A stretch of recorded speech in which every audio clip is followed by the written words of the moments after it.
President Obama's actions will likely be a delicate balancing act between responding to calls for an aggressive border crackdown at the same moment that immigration advocates are demanding the president loosen deportation rules.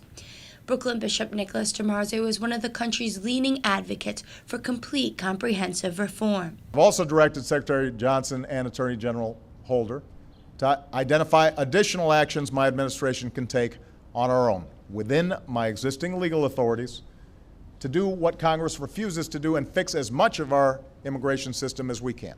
The president didn't outline any specific plans in his remarks, but immigration lawyers agree that he has a broad legal range of authority when it comes to deportations. The part in questioning is just how far the president can go in granting relief and work authorization.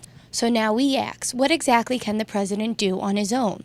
There are a couple of predictions. The president can prioritize the removal of dangerous criminals, gang members, drug dealers, and repeat offenders, and in turn deprioritize action against those who have not committed crimes.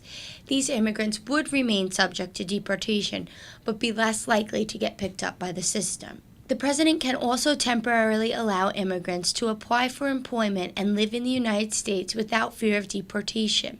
This builds upon the administration's Deferred Action for Childhood Arrivals program, commonly called the DREAM Act. It grants 2-year relief to certain young people brought to the country as children. The president may also expand deferred action, halting deportation, for close family members of U.S. citizens.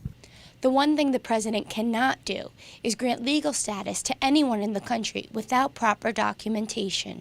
Catholic immigration advocates in Brooklyn and Queens hope that the president could take a humane and meaningful approach, especially towards immigrants already working within the country. In terms of what should be done, I think whatever happens has to flow from the recognition of the reality, right? That we are benefiting from a workforce that we are not doing right by, right? We're not allowing people to have dignified lives here, and whatever the policy reform is, whether people have to pay a penalty tax or people have to get in line and wait for 10 years and learn English or whatever it is, I think most of us on the immigrant advocacy end could probably live with a lot of those requirements, but there has to be some opportunity for folks who have made a life here and are working very hard and contributing to our economy for them to obtain status, legal status.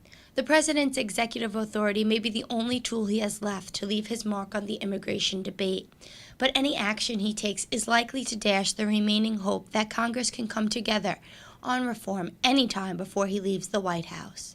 For Currents, I'm Michelle Powers.